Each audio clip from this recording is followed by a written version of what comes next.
America prepares itself for an incoming Joe Biden administration as the new president-elect quickly gets to work on the country's biggest challenges. He's identified 4 areas of focus for his transition team: the COVID-19 pandemic, the economy, racial injustice and the environment. Although it looks like he may be facing an uphill battle in the Senate if Republicans retain their majority after runoff races in Georgia in January, Biden does look quite determined to push through his key pledges. We discuss what he'll be prioritising over the coming weeks before he steps into the Oval Office. And today, for this, I'm joined by Aubrey Jewett, Professor of Political Science at the University of Central Florida and author of Politics in Florida. It's lovely to see you again. Oh, it's great to be here. Thanks for having me on. And we also connect with Neil Mahoney, Professor of Economics and Policy at Stanford University. It's always lovely to have you on the show. Thank you for joining us today. Great to be here.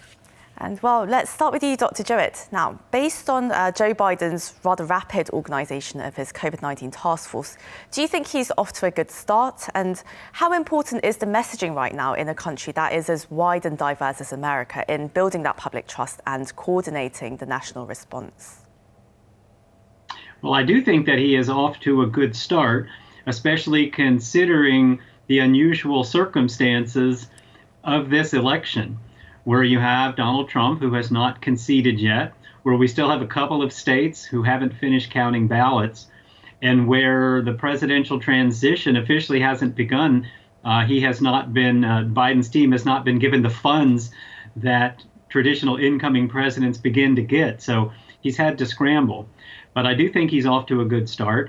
He promised the American public that COVID-19 would be his number one priority, and that on day one, he would do a lot more to try to keep America safe and to try to help us through this pandemic, and that he would do it more consistently. And so when you look at him setting up this COVID-19 task force as his first step, I think that's a good beginning. And Dr. Mahoney, you actually said earlier this year that spending more on personal protective equipment and expanding hospital capacity as well as other healthcare infrastructure could actually both slow the virus and inject money into the economy. And it seems that Biden's transition team is heeding your advice from earlier this year as they plan to use the Defense Production Act. Do you approve of how Joe Biden appears to be organising his pandemic response? And what do you think he should be prioritising?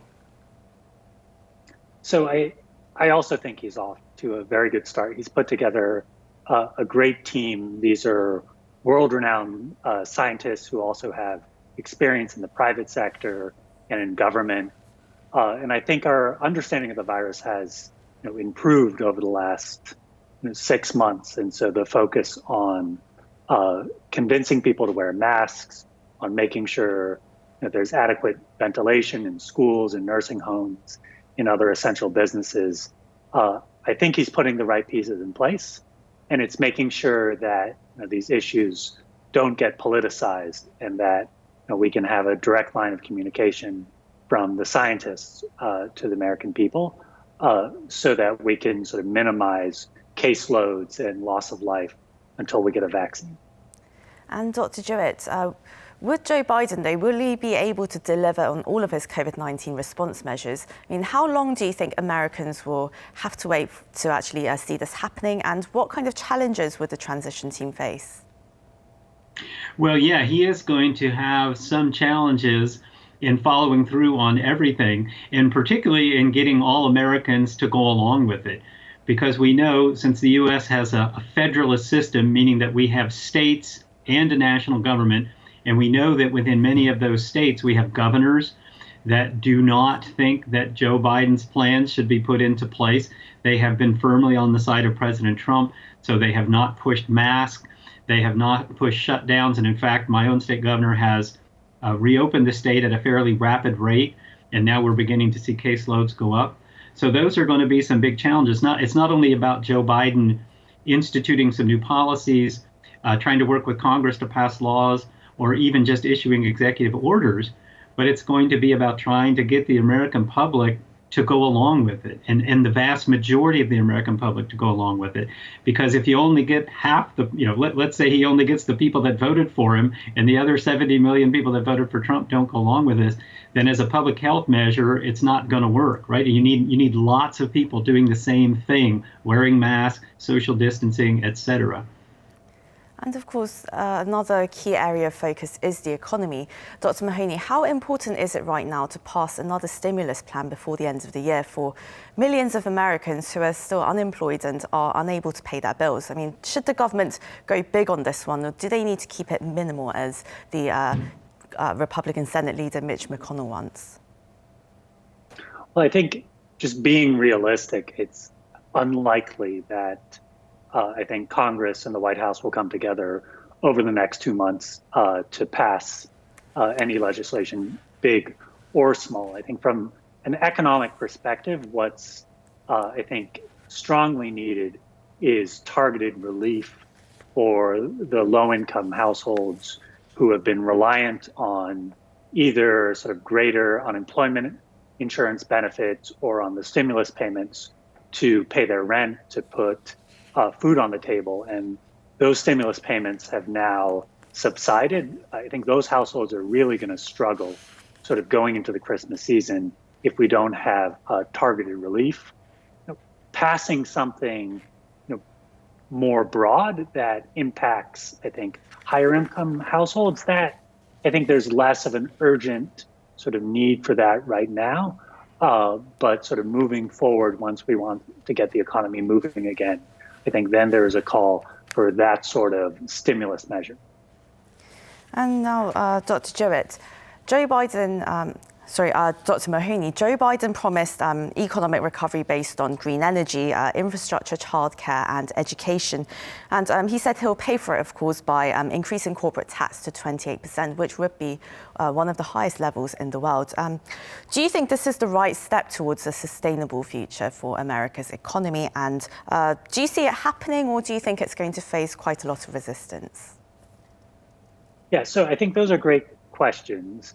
I think the Biden administration, incoming administration, needs to be, I think, very careful about priorities. And everything I've heard from them suggests that they are going to focus on the virus over the short run, and then over the medium run, then pivot to focusing on stimulating the economy. And while personally, I think these other priorities are important over a sort of 2 or 4 year time horizon, if the incoming Biden administration doesn't focus on the virus and doesn't focus on the economy in the short run, I think they're going to suffer in the 2022 midterms, and these policies won't even be possible. So I think it's really important for them to keep their eyes on the ball and focus on the virus and the economy over the short to medium run.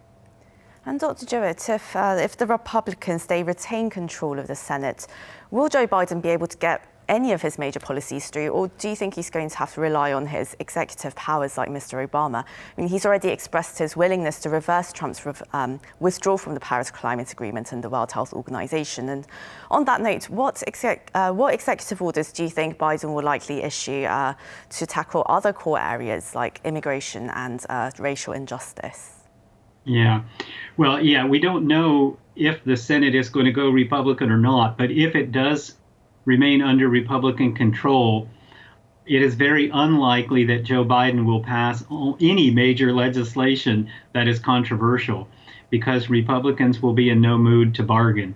And in fact, even if Republicans have 49 members, most of the major pieces of legislation that Joe Biden would want to pass also will not go through unless the U.S. Senate decides to get rid of the filibuster. And the Democrats talked about doing that if they got the majority, but I'm not sure that they would follow through.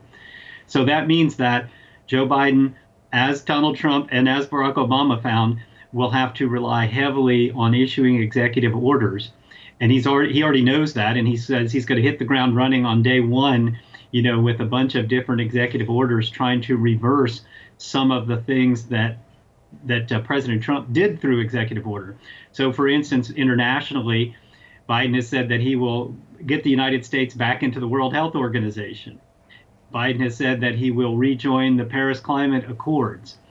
On immigration, which has been a big issue here in the United States, Biden has said that he will support the DACA program, which just in brief is also known as the Dreamers, young people who were brought here by their parents who didn't have a say, have been given a reprieve, basically, and they've been given legal status so that they could stay in the United States and work and study. Well, if that goes away, as President Trump was trying to do, that might end up with a lot of those young folks having to leave. But Biden said he's going to reverse that. Last but not least, he also said that he was going to reverse the ban on travel from certain countries around the world, many of which had a majority Muslim population. So we will see a lot of executive orders coming out of Joe Biden's White House.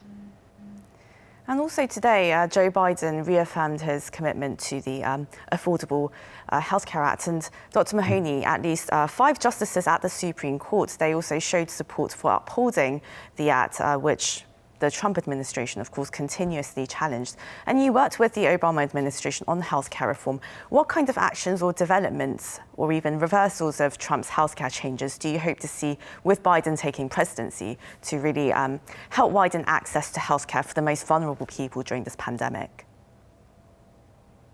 Right. So, I am a supporter of the Affordable Care Act, and I don't want to count sort of my chickens before they hatch, but what we heard out of the Supreme Court this morning in the U.S. was encouraging about upholding, the vast majority of the law. I think moving forward, if the law is upheld, I think the Biden administration has a number of different options. I think the easiest things for them to do are to put back in place sort of the policies that the Trump administration took away. So these are sort of outreach advertising to get people to enroll in these Obamacare marketplaces with government subsidies. I think that matters, but probably not a huge amount.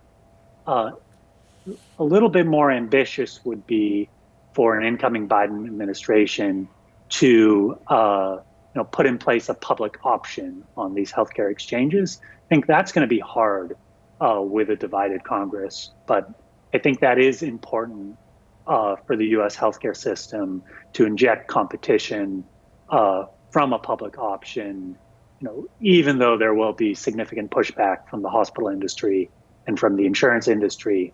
I think the final thing, sort of looking 3 years ahead, is currently the subsidies for people to buy health insurance in the Obamacare exchanges are probably smaller than what most Democrats with a capital D would want. And so it's expanding those subsidies, both so sort of middle class people receive some subsidies to buy healthcare insurance on the exchange, and also so people who are low income and live in states that haven't expanded Medicaid, which is the program for the poor, can buy insurance plans in these private markets. So that's what I would sort of suggest as a series of actions for an incoming Biden administration, depending upon the political capital they have and what's possible. And now, Dr. Jewett, we're also quite curious about the role that Kamala Harris is going to play as vice president. I mean, being the first woman to assume the position and also a person of color. So what do you think, in which priority areas do you think she's going to really take the leading role? Yeah, well, that's a great question. In the United States, the vice president doesn't really have any specific role assigned to them in the Constitution. So it really is up to each president to decide how they're going to deploy their vice president. It would seem, since that Biden's administration has said that racial justice and equality and police reform is going to be one of their main objectives, it would make a lot of sense if Kamala Harris was put in charge of that effort. And so she could lead White House efforts directly, talking to the public. She could be the liaison to Congress, especially since she was a former U.S. senator. And so I suspect that will be one of her main areas. And again, you look at her own background in law enforcement as a attorney general and district attorney, she's well suited. Well, over the next few weeks, hopefully we'll see positive steps towards recovery, not just in terms of the economy, but also in building unity across the nation. I'm afraid this is where we're going to have to wrap up the discussion today. But that was Aubrey Jewett, Professor of Political Science at the University of Central Florida, and Neil Mahoney, Professor of Economics and Policy at Stanford University. Thank you both so much for your time. Thank you. Thank you. And to our viewers, thank you as always for watching. Hope you have a great day or evening wherever you are. Goodbye.